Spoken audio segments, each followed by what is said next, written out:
Just give me a second to share my screen.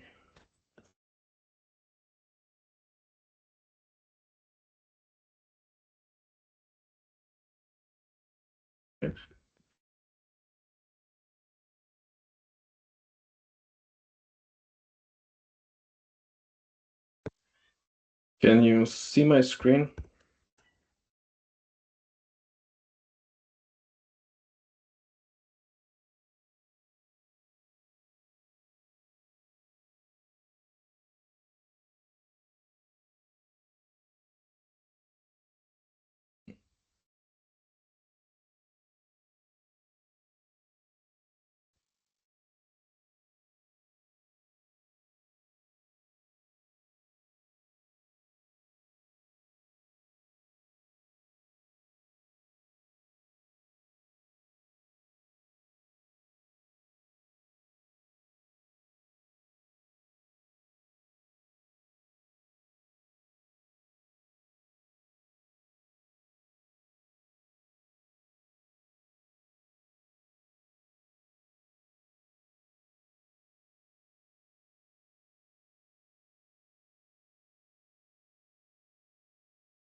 I just had to restart because Teams asked me to restart so I could share my screen.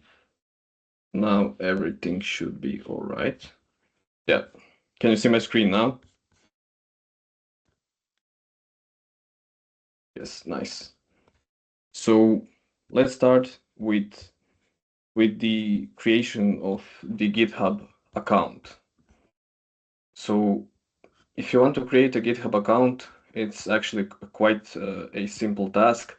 You go to the GitHub sign-up page and you will be offered and shown a form that you can fill in. And when you fill in this form, you will simply click this button, create account, and you will get a verification email, and that is that. And you can do an even simpler thing, which is simply continuing with Google, and you don't even have to create a completely new account. You can just log in using Google. This account will be used later when we in the part 2 of the workshop, when we actually we'll be creating repositories, so we'll use that account there, but currently for the part 1 it's not necessary. Now I will give you a short overview of our e-learning platform. This is the first part I was talking about that maybe won't be interested to the people who are interested in the general Git, but it will be quite crucial for the administrators of the platform. So this is the landing page of our e-learning platform, and you can see the main sections here, and you can see the description of the platform down below here. When we enter some of the sections, you can see the division inside each section, which are the modules. Later on, these modules will be filled in, but currently only some are used. So today we'll be focusing on this Git version control system, and we can enter the module and see the content of this module. I will now show you how I will actually add the administrators to the e-learning platform. So I'll go to settings and collaborators, and I will send an invite over here. I've actually already sent most of the invites. Some people have accepted, some invites expired, but don't worry if your invite has expired, because I can just send the invite again. That's really not the problem. So we can now actually look at how we can uh, add some content to our modules, how we can edit this content, and later on how we can actually delete and revert to the previous state. So first I will show you how to actually add some content. I will be using these Jupyter notebooks, and you don't have to use them, but they are the easiest file format to actually include. You can include code, you can include text, images, everything. So I've used them. I will show you how to edit them using Google Colab. You also don't have to use Google Colab to edit these Jupyter notebooks. You can use some kind of a local editor or some other editor. So you could go to Google Drive.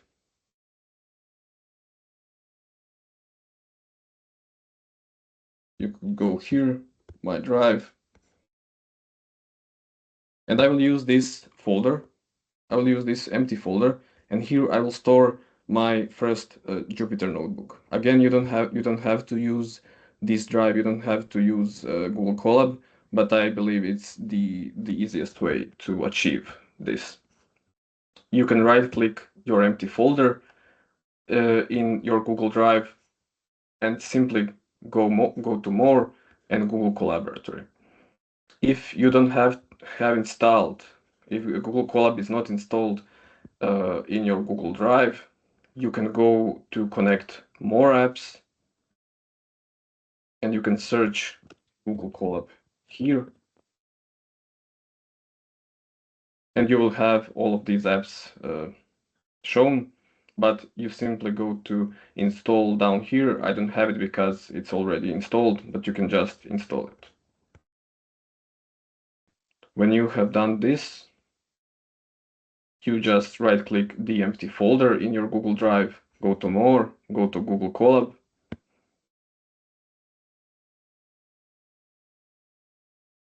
and we will get the new Google Colab.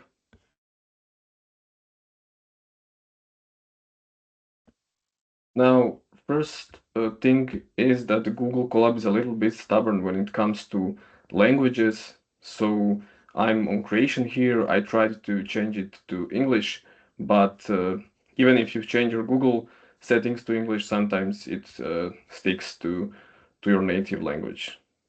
So you can just go to help here and you can go to switch to English. So first thing that you can do is you can rename your your Jupyter notebook. Let's name this just mock notebook. And you can divide this notebook into two kind of cells. We have code cells and we have text cells. So let's first look at textual cells. Here, you just double click to open the editor, and on the right, you can see the preview of your edit. Here you can just enter some text. And this text can be edited with different formatting options.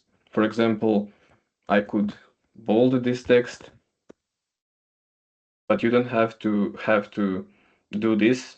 You don't have to remember all of this like symbols and for every function. You can just select the text and you can just use this graphical interface and click bold. You can also do the same for all other functions like italic and so on. One of the most important parts in text cells is actually adding headings. So headings like heading 1, heading 2, and so on. You can use these headings later on to sort your different sections, modules, and so on. And you can just use this drop-down menu to hide everything that you have written inside heading 1, for example. If I were to separate this heading 2 and place it here, I can add some additional text.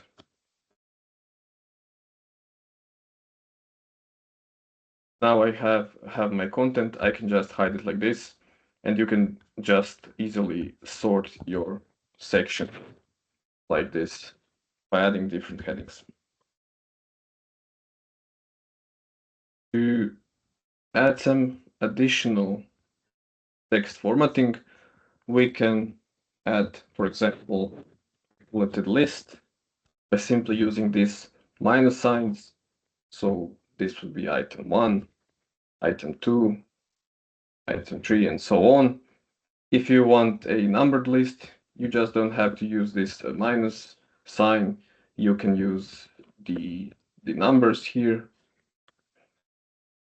And one last formatting option that I will show you is if you want to emphasize some important text and you don't want to use bold, you can just color your text like this. Let's say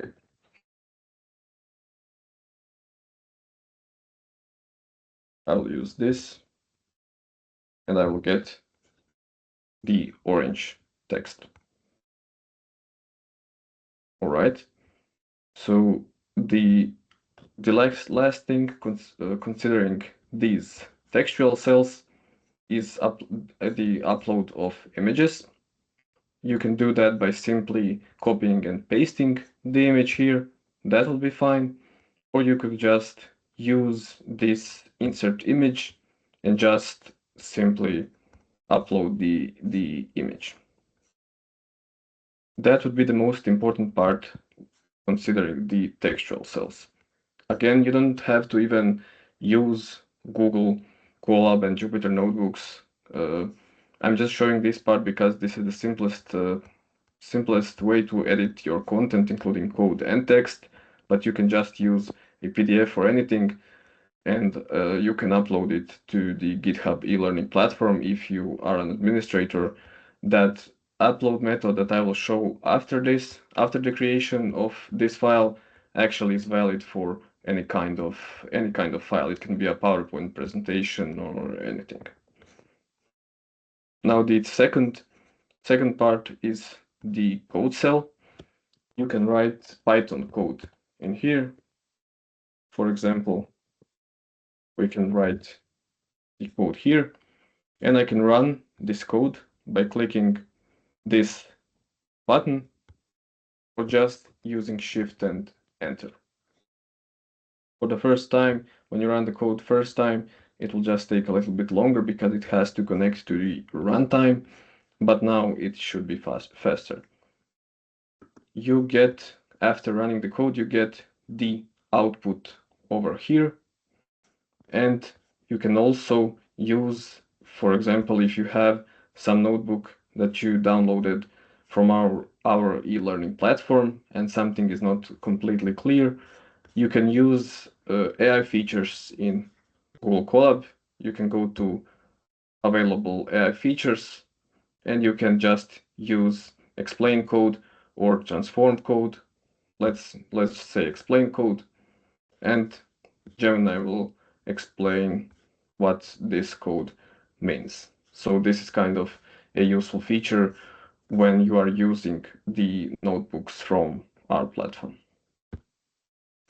Now that we have edited our notebook and we are satisfied with this notebook, we can just download this. I'm going to File, Download, and we choose this format, which is the Jupyter notebook format. Now that this is downloaded, we can go again, we can go back to the platform and we can upload this file that we have downloaded. We can do this by going to the Add File button over here and upload files. We have two options when it comes to uploading files. we can drag and drop the file over here, or we can just choose our file from the Explorer. Let's say I will choose this mock notebook. And now when the upload is finished, I can just enter a short message here, and that message should describe what you have done. So some kind of a short change log. So we can add new notebook and just click commit changes.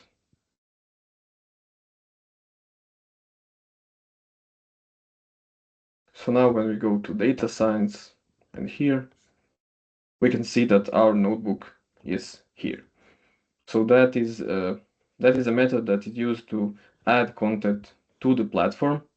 So it is valid, as I said, for any kind of file. Just go to add file and upload file. You can also create new files within this user interface. You will probably not be using that as much as uploading, because probably you'll be using some other editors and software to edit your content and then upload it. But I will also show you how to create a new file. You can just click create new file, and here you can edit, you can enter your name of the file, and you add content here. So just enter whatever you want and also click commit changes and kind of a commit message where you actually describe what is it that you change.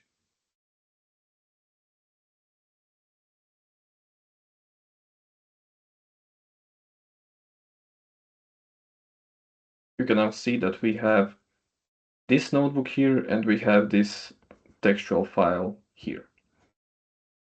When you scroll down in the module 1 and in all other modules, you will see these buttons. These buttons actually serve a purpose so that we can click on this button and it will lead us to the content of the module. I will show you how to do that,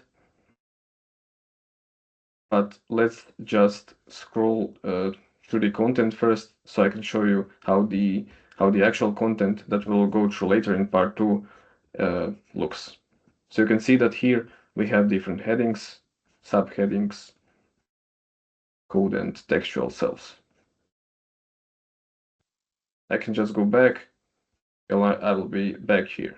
We now want to connect this mock notebook to that Google Colab service so that anyone who wants to use this notebook can open it in Google Colab, edit it there safely. It will not interfere with our files here. So to do that, we should first just open this mock notebook here, and we can copy this URL.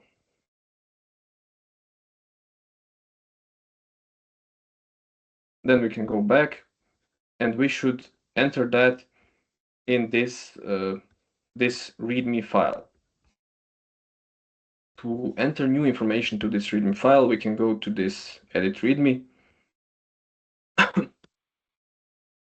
We can scroll down here, and we add headings in the same way that they were added in the Jupyter notebook.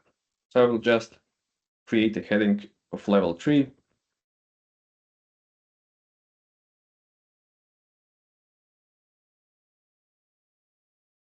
I will copy this URL here.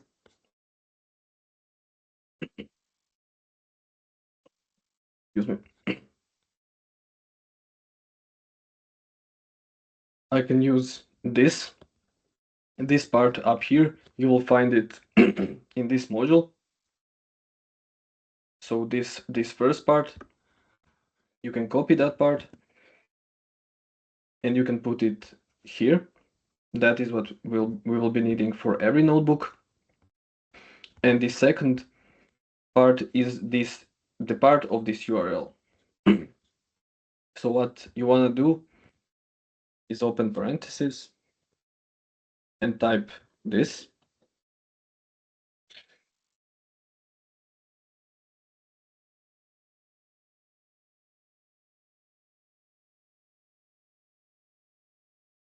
And now you can use this part after github.com.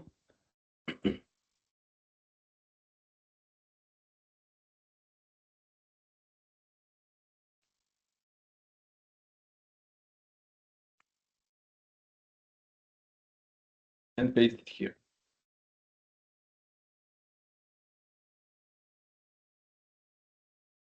Now you just scroll up here, go to commit changes,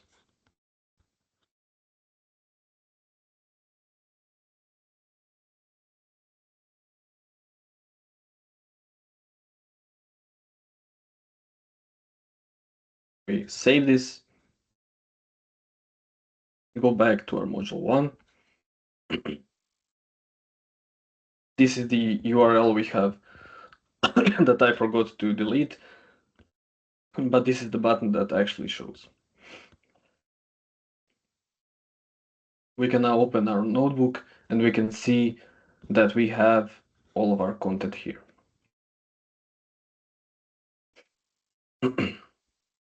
Now, if you are not pleased with your content and you want to delete it or edit it, there's actually a simple way to delete this file or even a entire directory. You can go to these 3 dots and click delete directory to delete everything if you have created some kind of a directory.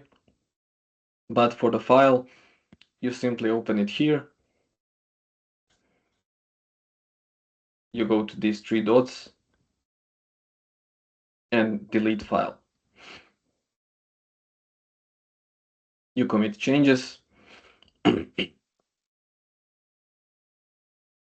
the file is no longer here. We can do that same thing with this textual file.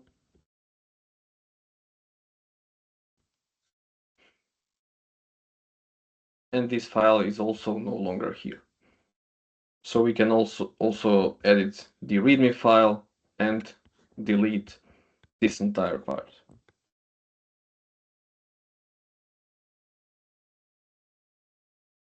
We commit changes again.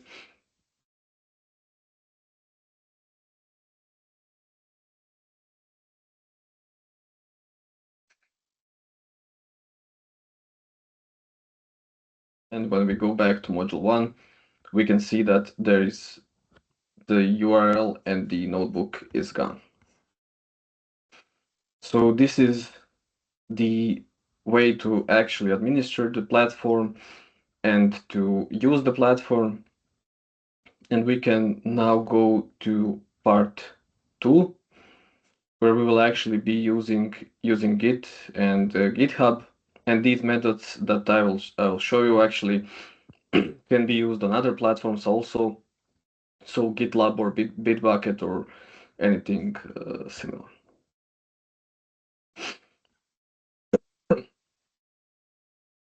Let's look at the repository initialization and cloning. First, this is the beginning, the starting point of using Git. So here we will learn how to create a repository, and we will also learn how to clone an existing repository and configure your identity globally, meaning across the entire machine, and locally, meaning for the repository that is currently being used. So let's first look at what Git actually is. So Git is a distributed version control system, and it tracks changes in a set of files that you want them to be tracked.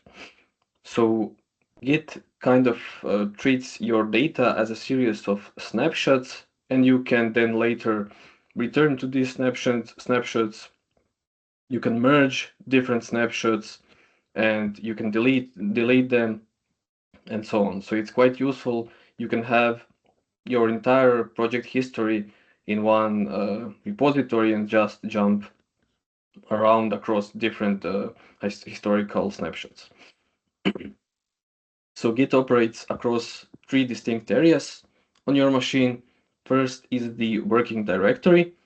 So that's the actual files that you can see and that you edit on your computer. So when you open a graphical user interface and you see your files, see your folders and everything in front of you, that's the working directory. So that is actually where you are working right now. There is also a staging area.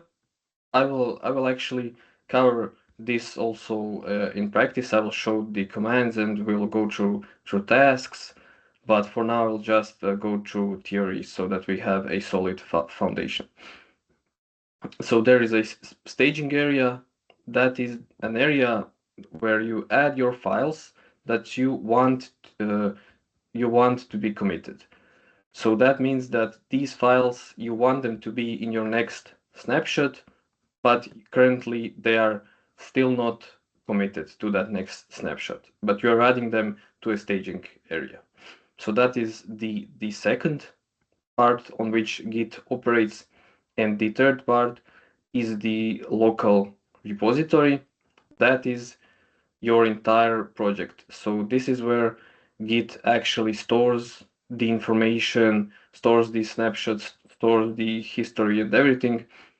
And this is actually stored in a folder called .git.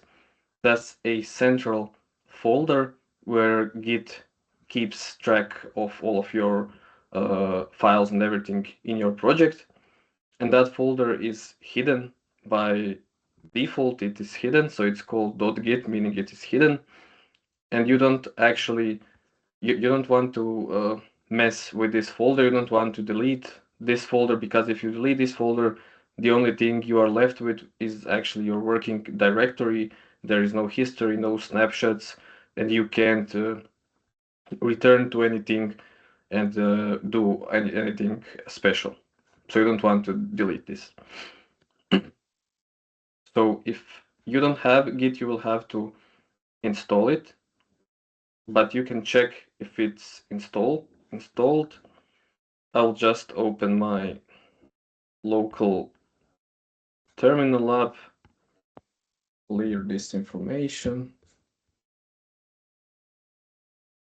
And now to check if you have Git, oh, let me just this. To check if you have Git, you can just enter Git version. And if you see something like this, you are safe, you are good, you have Git, you don't have to install it. If you are using a Mac or Linux, probably you already know how to install it and you probably already have it installed, because I believe it comes with like Ubuntu or something. You can you can also install it from a fresh package. Like for Windows, you can follow this URL that you can open on our platform. You can then download the exe file, run it, and then during the installation, you just need to follow the installation wizard, and it will guide you through the steps that you need to do, and you will have Git installed. It's nothing actually special. If you don't have Git installed on Mac, you can just use brew to install it. You don't have to install Git now. If you want to follow along with the commands, you can try to install it now, but it's not crucial. These notebooks are available on the e-learning platform, so you can just do that later if you want to practice. But I will go through everything, so you will see how to use these commands anyways. So the second part is installing it on Mac. You can just use brew to install Git. And if you are using Ubuntu, you probably already know how to install Git, and you probably already have it installed if you are using Ubuntu, but you can use these commands to install Git on Ubuntu. Let's now see how to create an empty Git repository from scratch. So we will just be starting with nothing. To do this, you will need to create an empty folder. You can do that using a graphical user interface of your operating system. So you can just do it if you are using Windows, just create normally a new folder. I will do it in this way, so it will be easier to see the steps that I have done. All of them will be here in this terminal. So you create a new folder.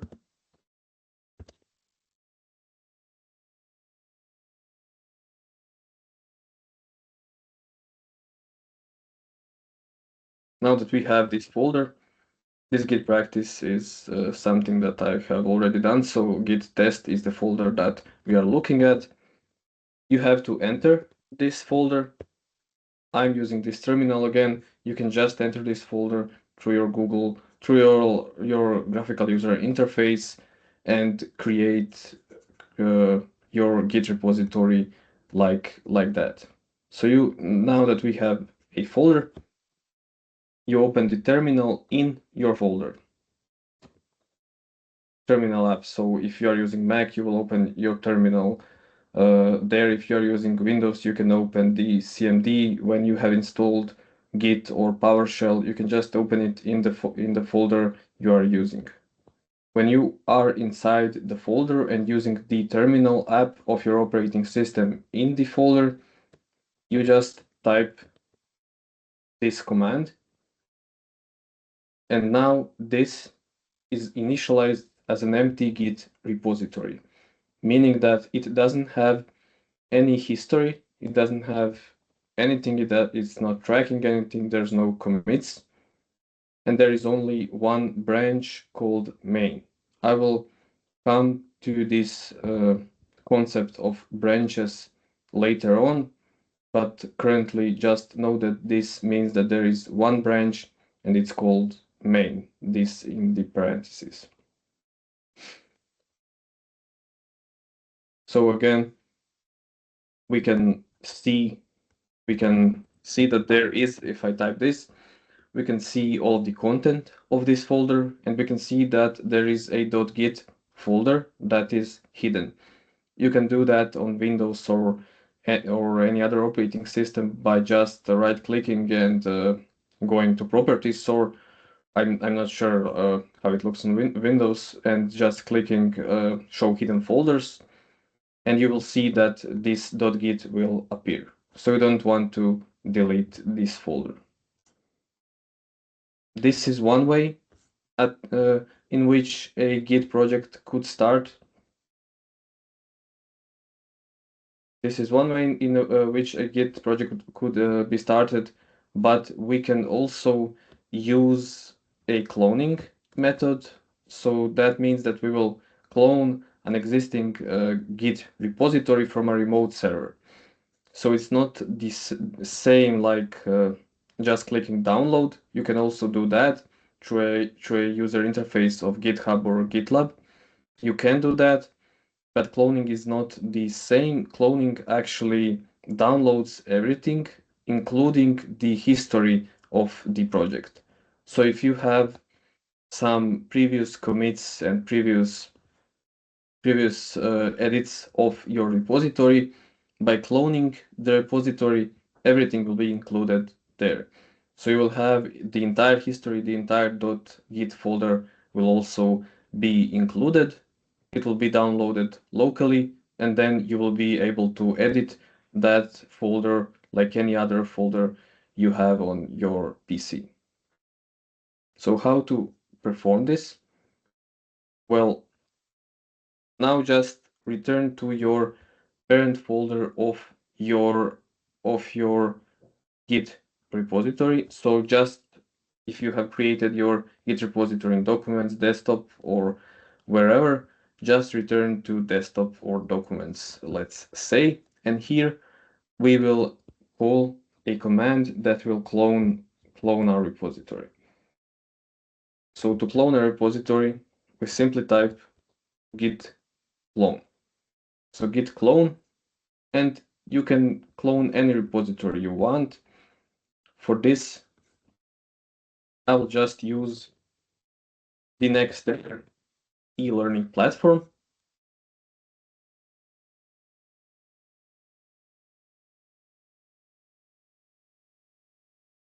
So I will just clone the entire e-learning platform of NextAIRE locally to my PC. You can also do this if you are learning, and you can just clone this, and if you want to like expand this with your own materials for yourself locally, that's actually also simple. So to clone this repository, this entire repository with all of its history and everything, you just go to code and you have this URL. You click here to copy this URL. And now we'll just open the terminal app, and this URL, we just need to copy it here.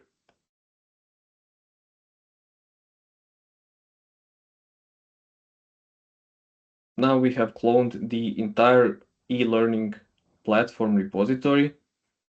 We can see that. You can see it visually if you are using the graphical interface. I can see it by just typing this command. And we have the e-learning platform folder here. When we enter this e-learning platform folder, we can see that it is a Git repository by looking at the branch information. We can also see that all of these sections that I have shown you are here, and all of the modules inside the sections are also here. You can then edit this repository, and if you make some changes, you can like do a push to the remote repository. I will show all of that later on in other parts of this module. So if we exit here, we can now look at the configuration of Git identity. You can do that in two ways.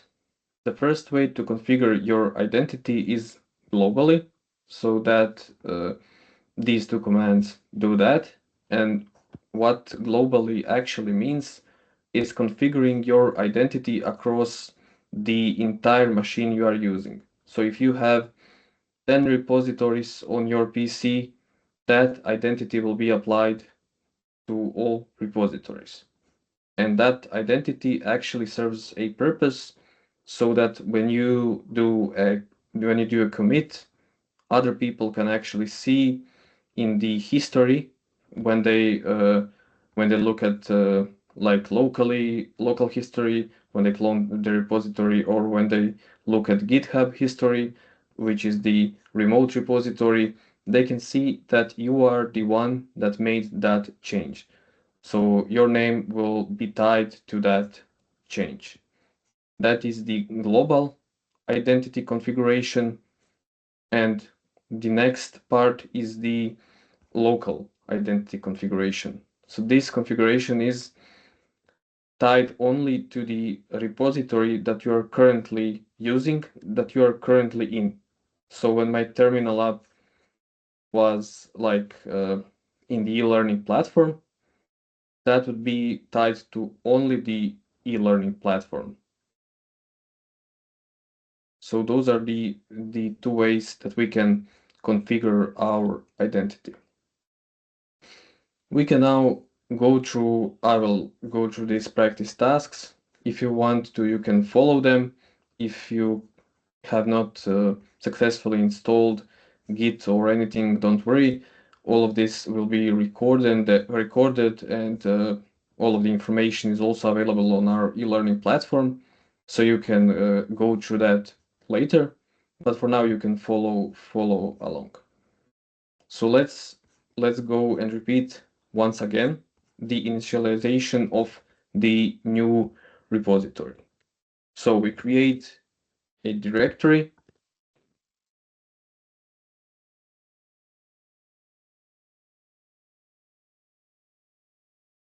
We enter that directory and we just initialize it, and it is an empty Git repository.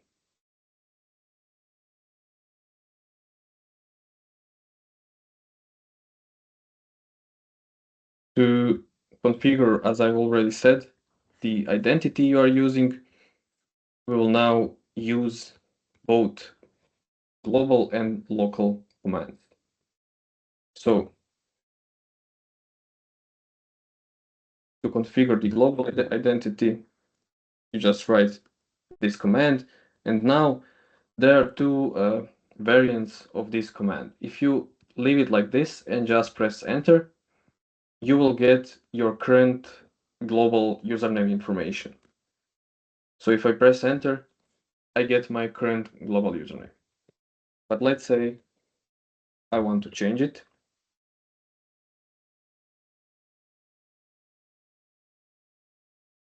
I just enter my username here. And now if we check out the current global username again, we will see that it is the new username. The same applies for the email.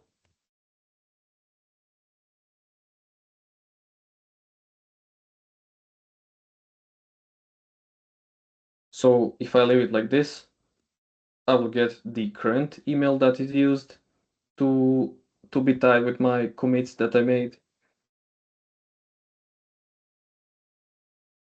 But I can also change it.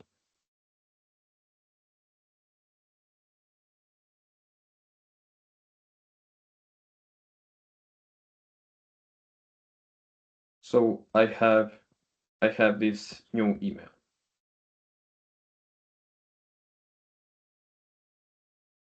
And I changed it back, and we can see that it's back. The same thing can be done for the local level in the same way.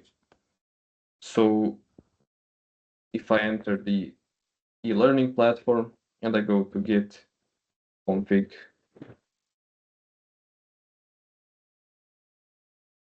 sorry, config local, about email, we can see that there is no local email. So if I add it,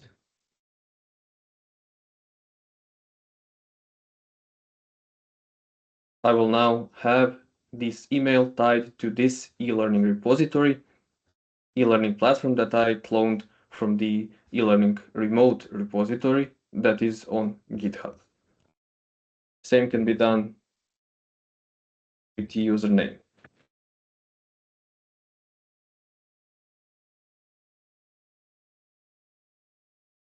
So if I check it out, now I have my username here.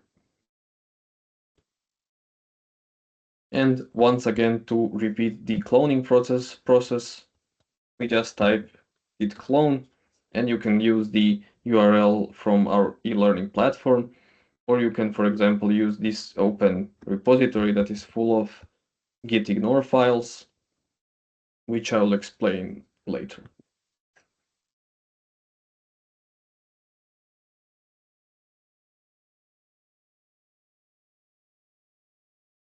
So we can now see that we have the cloned repository here.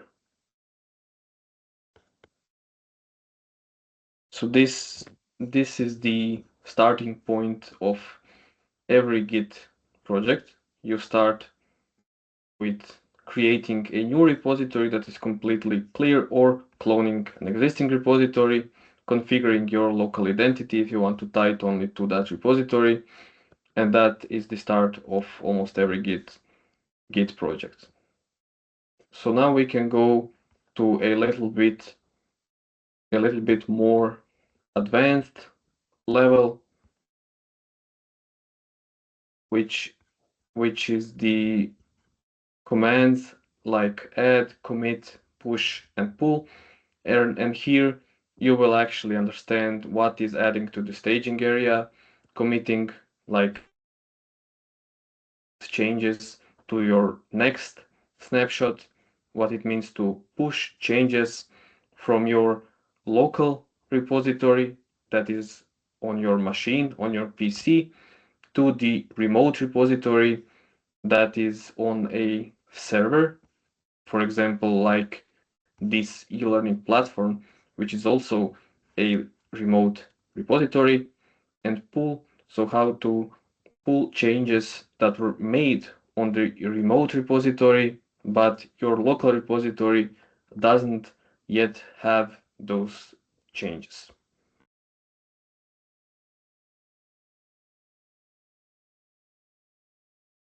So let's look at the git add command. This command is used to add content from the working directory, so from the part that you actually see and where you are working, but Git is not still looking and tracking those files to the staging area. So you can do that in multiple ways. So the first way would be by just typing git add and then using the file name that you want to add to the staging area that will be proposed for the next snapshot, for the next commit. You can also use this dot to add everything, so all modifications that have been done. Git is looking at your working directory, and if a change is made, you can add those changes to the staging area. So you don't add like files that haven't been changed to the staging area. So you can use this git add and dot to add all modified files to the staging area. You can also use this to include deletions. So that is the first part after adding a new file to your project, to your, let's say you have a project that you started from scratch, you added a new file, then the first thing that you would do, you would call git add. The next part is git commit, and this part actually captures the snapshot of your project, and it actually uses those files that you added. So that new file that you added, it actually saves it to a new snapshot, to a new commit, and you can then later on, when you have 5 more commits or 6 more commits, you can return to that snapshot. When you are doing a commit, it is usually a good practice to include a commit message that is short and descriptive. So we have been doing that in the first part of the GitHub platform overview. I have been doing that, but only through the visual interface, graphical interface of GitHub. So to call the git commit command, you can simply enter git commit m. This M stands for message, and you type your commit message over here. You can also use git commit am to staged tracked files, so you don't have to write git add, but I believe it's better to separate these things. So you can add, check out your changes, see if you have added something that you didn't want to add, and then you can call commit later on. Then like merging these two commands. The next part is adding the remote repository. So as I already said, the remote repository is the e-learning platform or any other repository that is located on GitHub, GitLab, or a service like that. You can add it to your local repository. And that means that you can push and pull changes to the repository or from the repository, and you can connect your local branches to the, again, I will explain branches in the next part, so part 3. You can connect these branches to the remote branches, so they will track changes among themselves automatically. So to add a remote repository to your local repository, you will simply type git remote add. This origin is usually used as a name for your remote repository, and you just add an URL to the repository. To check out the repositories that you have already added, you can just type git remote show, and I will go through all of this in the tasks part of this part 2. Now that the remote repository has been added, so that it was the third part in this add, commit, push workflow. That was the third part. We can then use git push. So this command is used to actually push your changes to the remote repository, and they will be committed there. To use git push, you can just use git push origin main, for example, meaning that you are pushing to the origin that you added here. You added the origin remote here, and you tied this URL to the origin. And now you are using git push origin. You are pushing to origin to main. So you are pushing from your local main branch to the origin remote. There, I will show you how to actually tie the local branch to the remote branch later on. You can also use git push origin feature branch name. So this is just a placeholder for any name of your branch. This can also be main. And this part actually connects the local branch to the remote branch. So when you type git push origin and then your branch, it will connect your main branch to the remote main branch. And now when they are connected, you will not have to do this again. When you connect two branches, you don't have to ever do this again unless you want to change the origin or the connection between branches. You can just type git push, and this will always push to the connected branch, and this connected branch is called the upstream branch. So you have the local branch and you have the upstream branch. The upstream branch is the remote branch, so all on the remote repository. And the last part here is the git pull. So git pull will actually use the changes that were made on the remote repository and just merge them to your local repository, and you'll be up to date with the remote repository. It's done in a similar way with like git push. You just type git pull origin main, origin being the remote repository. So you're just from the main branch of the origin, pulling to your main branch on the your main local branch.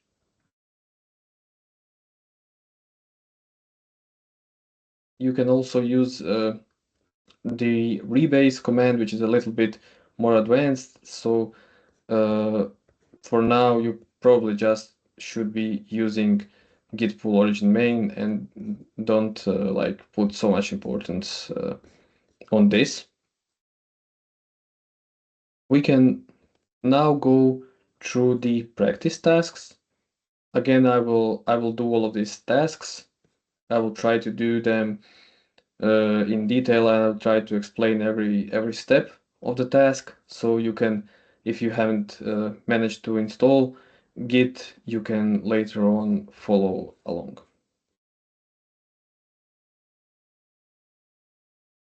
So let's make a new repository.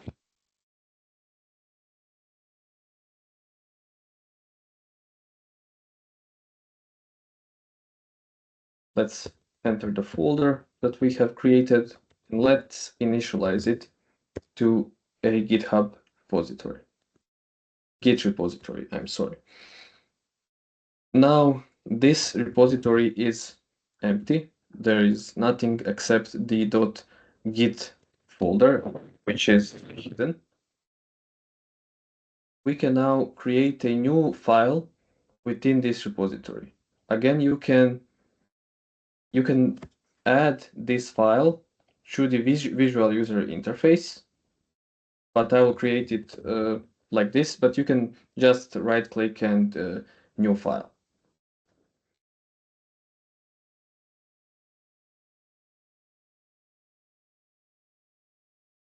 So now I have the new file, which is called testfile.txt.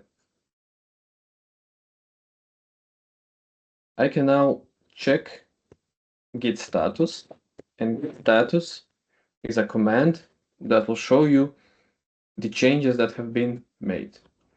You can see that these are untracked files, so they have not been added to the staging area using git add, but they are currently applicable for that because this is the new change. This creation of this test file is the new change.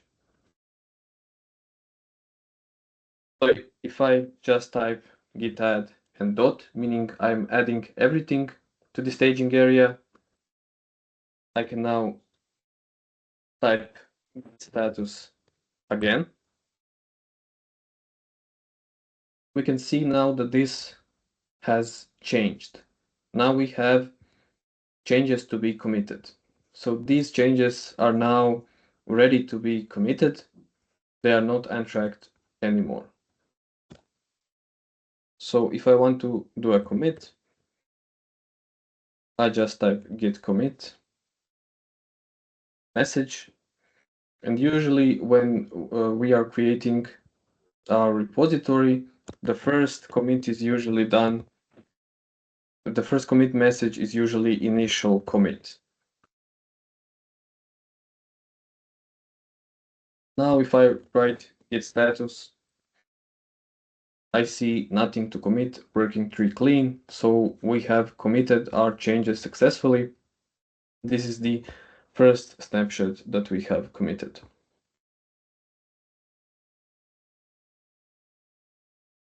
Now let's try to do a push. So to do this, you will have to create a new remote repository. So I will use my account to create a new GitHub repository. Then I will push to that new remote repository. But you can use your account that if you have one, if you have created one during this workshop. But if you haven't created one, again, don't worry. You can just do that later on. So I will just go to GitHub.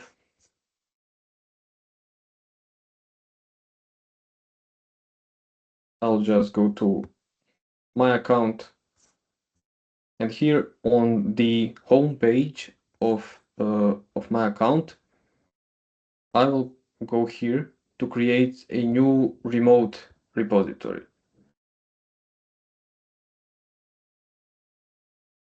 So I will just name it the same like our repository to make things consistent.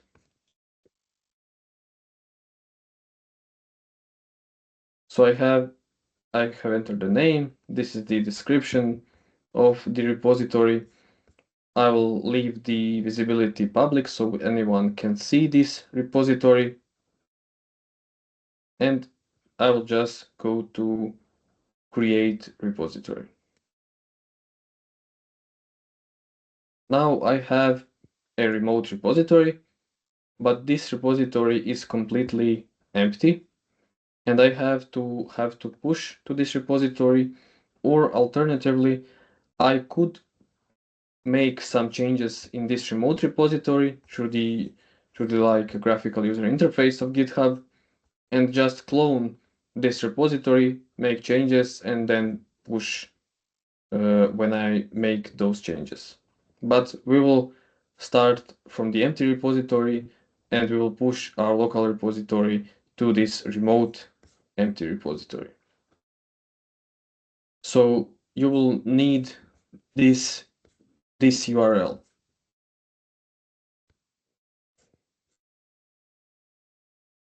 Now, when we have our Git repo, which is the local repository, we will add our remote repository. So git remote add.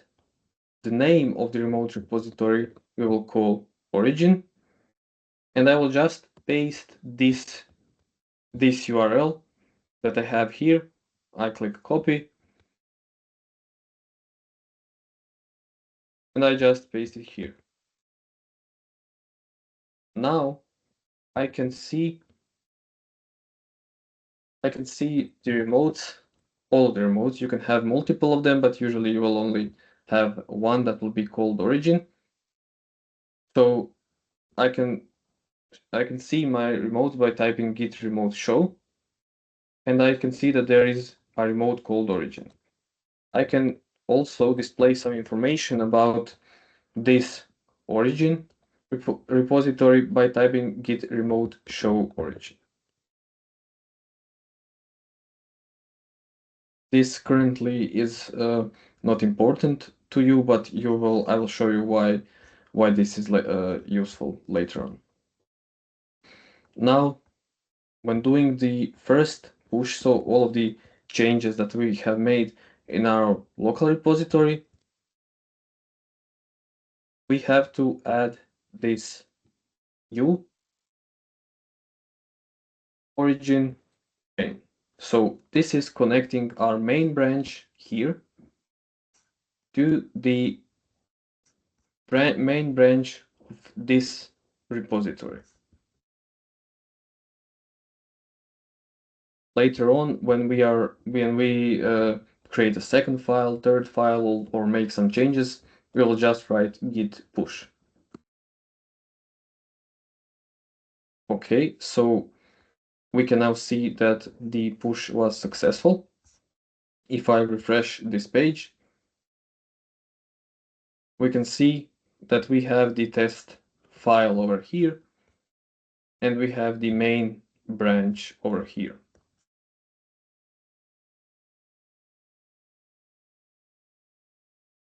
Now let's do some changes on our remote repository, and then we will pull these changes to our local repository. So as I have shown in the first part, I can just create a new file. Let's call it test file 2. I will commit these changes.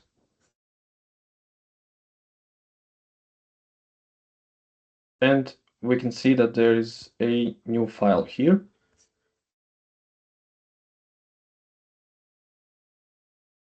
let's let's now do a pull, which we'll be able to do simply like this because we have already written this U. So we don't have to do that again, even with the pull command, because these branches are now local branch and upstream branch and they are connected.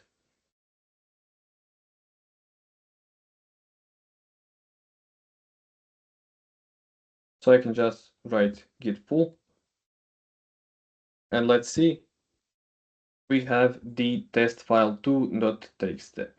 So this is kind of the core of the basic add, commit, push workflow and pull workflows. So you can now add changes to staging area, commit these new changes, so add them to the actual snapshot that will be saved. You can add remote repositories, and you can push and pull information from and to these remote repositories. And the last part that we will cover is actually about branches. Just give me a second.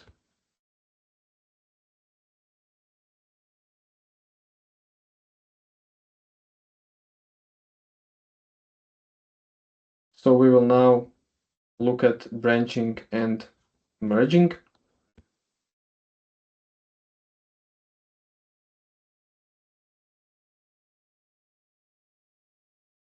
So branching allows you to have multiple independent lines of development. So these branches are useful for multiple people. Like if you have a project and different people are working on different things, you want to have them working on different branches. Later on, they will merge these branches into one consistent change. It's also useful if you are working alone and if you have like a branch that you want to keep clean, you don't want to mess with that branch. You also have a branch like that you can use for development, and then that branch you can also branch out for multiple little branches and multiple little changes.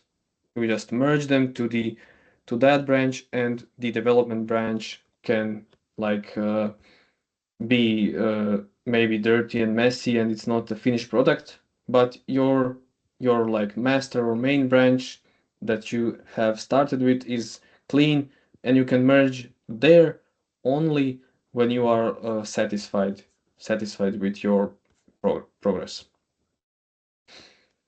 So let's look at how we can list all of the local branches.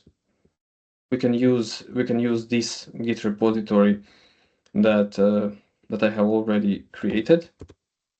So to list all of the local branches, we can just type git branch. And for now, we only have the main branch, which is not like fascinating, but we will add more branches.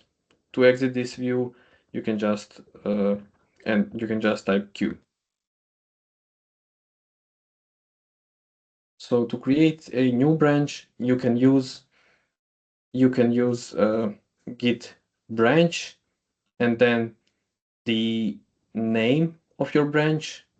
And to delete that branch, you can just do the same command, but just add this D over here. To switch between branches, so we are by default on the main branch, but we can switch to other branches when we create them. We can use git checkout, which is the older version of the command, or we can use git switch. I prefer git switch because it's a newer command, and we can also use it with like this C feature, which will automatically create a new branch and just jump over to the newly created branch.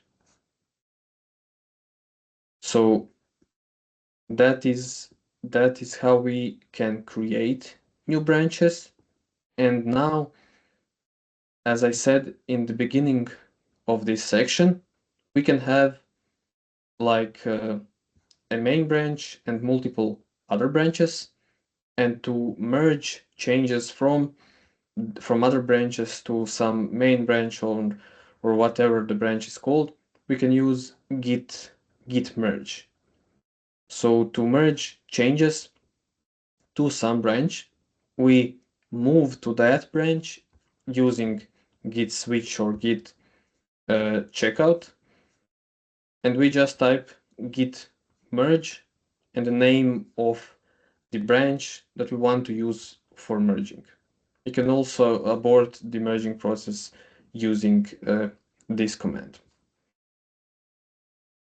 Now we can go through some practice tasks. So let's create a first branch on our repository. So we have only the main branch. Let's create the first branch. So we can just type git branch and the name of the branch, or we could also type git switch C and then also the name of the branch. The first command will just create a branch, and the second will create a branch and will transfer us to the new branch. Let's create the branch using git branch. I will call this branch development.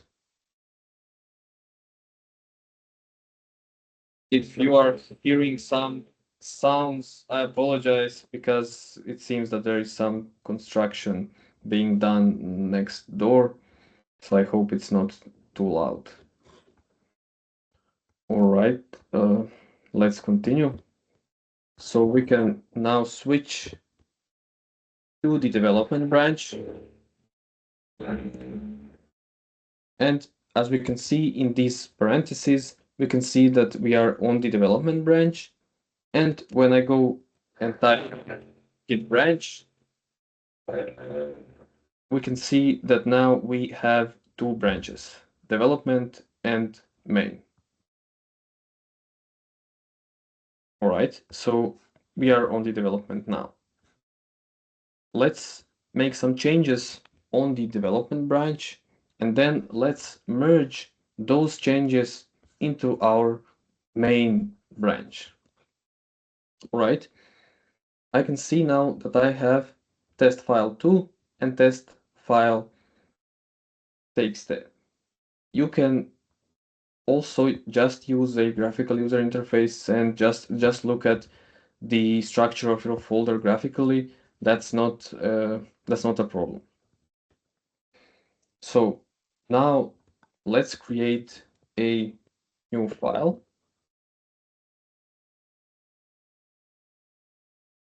We now have this new file. Let's check out the git status command. We can see on branch development untracked files. So these files are ready to be staged, but they are not yet staged. We can add them by doing git add dot or git add new file.txt, target only that file.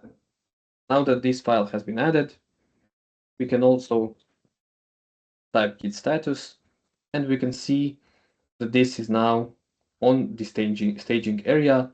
It is ready to be committed. Let's now make a commit. So we make a commit. If we have made the change on this branch development, we will make a commit on that branch.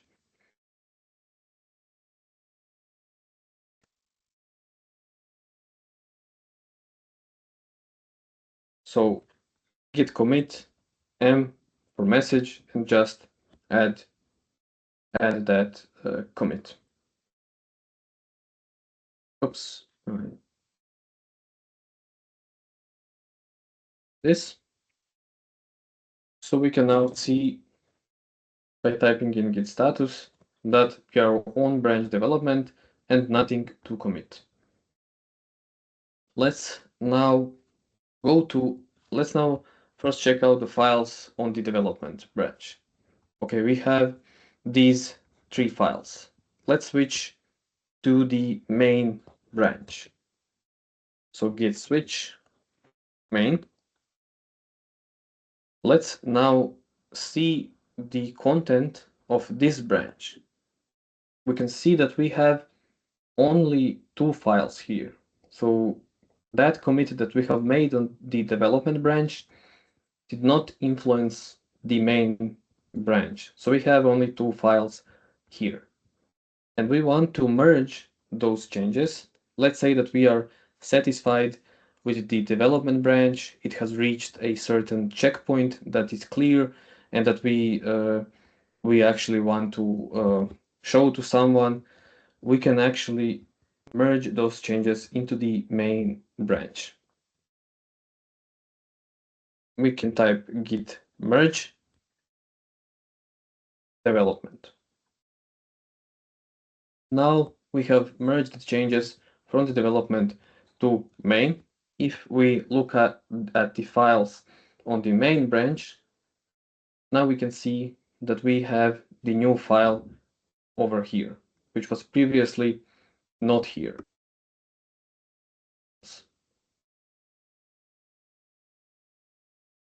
Now that we have done this, I can actually push those changes to our remote repository. So we have done everything here locally. This was all done inside of the local repository. And now I can push those changes to the remote repository by just typing in git push, because the main branch has already been connected to the main branch of the remote repository. Let's go to the remote repository. Sorry.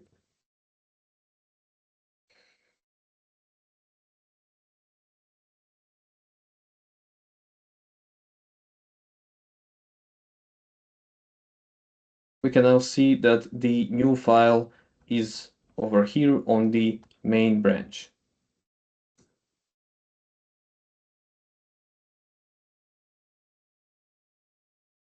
Let's look at how we will add the upstream. So the upstream for the development branch. So we want to connect the development branch to our remote development branch. Currently, we don't have it. We don't have it here. But when we do a push of that branch, it will be here. Let's see how we will do this. So I will go back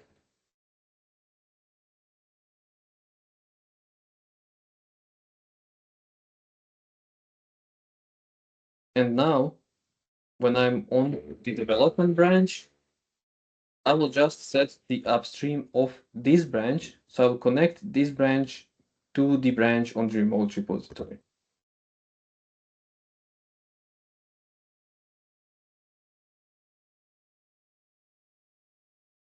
So I can do this because I'm not doing a push. I'm only connecting this to the branch on the remote repository, but I don't have to write set upstream to, right? As we have already learned, I can just do git push u origin develop. So now when I have done this, I've done two things at once. I've pushed the changes and I've connected the development local branch to the remote development branch. When I do a refresh here, I can now see here that I have two branches. and I have the development branch over here. I can go to development branch and I can see the files here. Let's just look at one more thing. So if I type git remote show to list all of the remotes that are connected to this local repository, I have the origin repository. If I type git remote show origin, now I can see that the development branch is up to date with the remote development branch, and main is up to date to the remote main branch. Let's try and make some changes in the development branch. Let's add a new file to, and you can see now that we have the new file 2 on the development branch. I will now add this file to the staging area. I will commit it.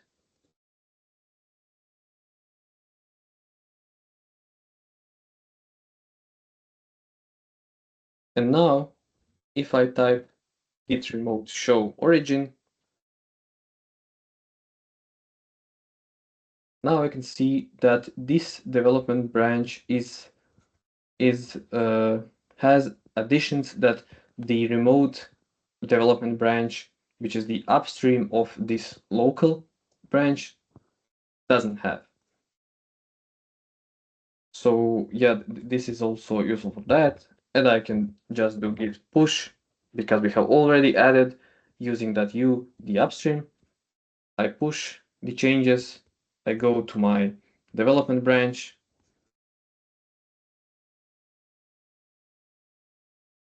I just refresh and I can see the new file 2 here.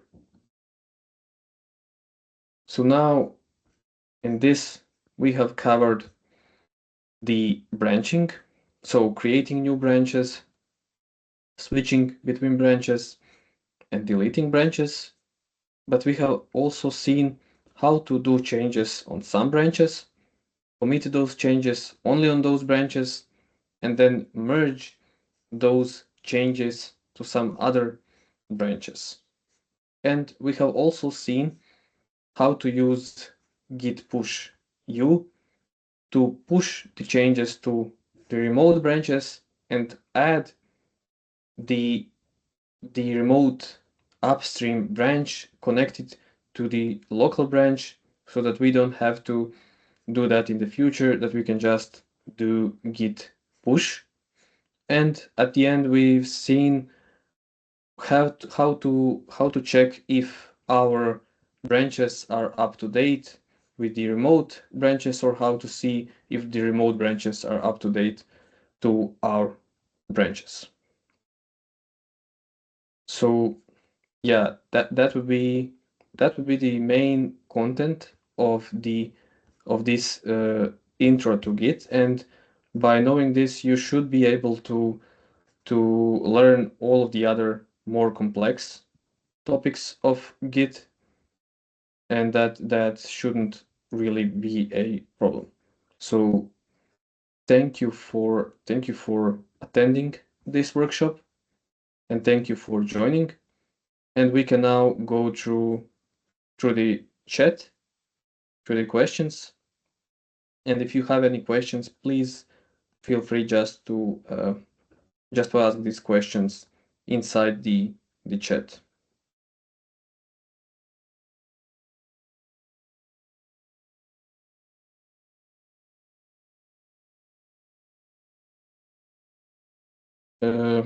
You can only do changes after login to GitHub. Yes, you can only do changes in the if you're asking if you can do changes on the platform. Yes, you can do only after logging in, after getting the administrator and collaborator permissions. Then you can only do the changes. And the same is valid for your own account. You can only make those repositories on your account when you log in.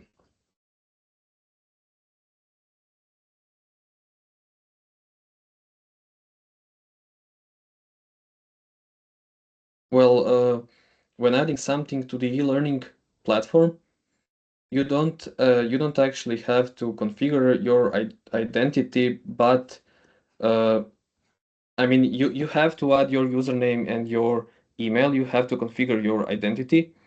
You don't have to write like a correct email or username, but that would be preferred. And yes, if you are adding it like from the Git terminal, you should do that.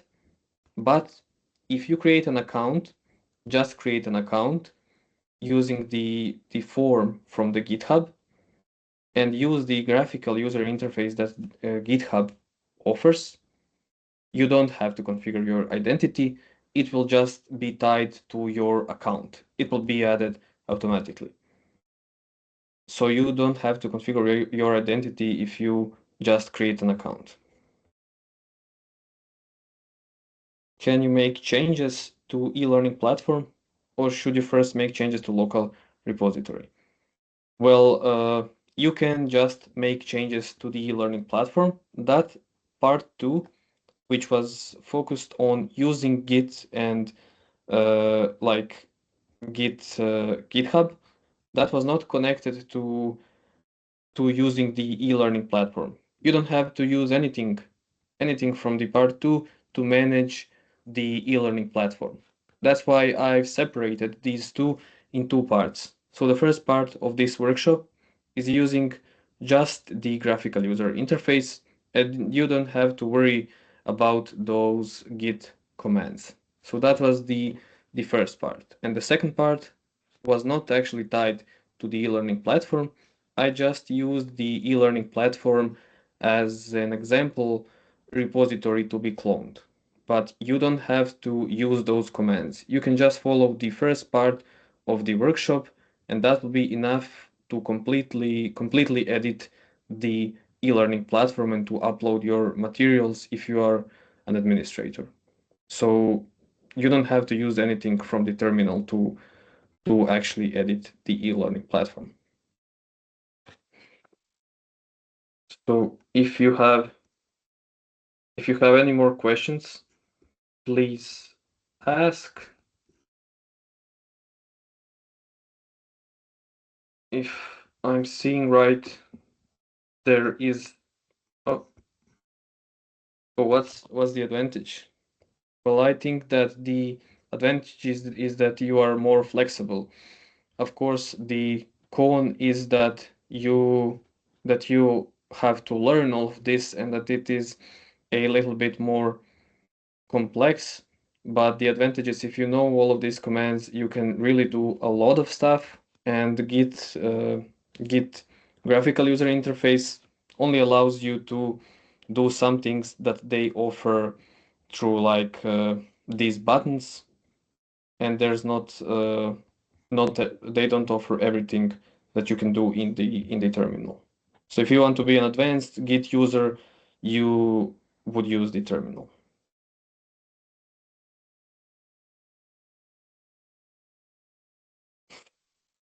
All right.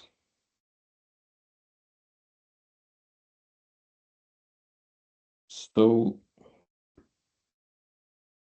if there is no if there is no more questions, thank you again for attending this workshop.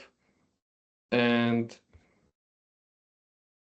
uh, I'm not sure if like somebody is raising their hands. I'm not sure if they want to ask a question or because I think the using of the microphone is disabled. So if you have any questions, just please use the chat.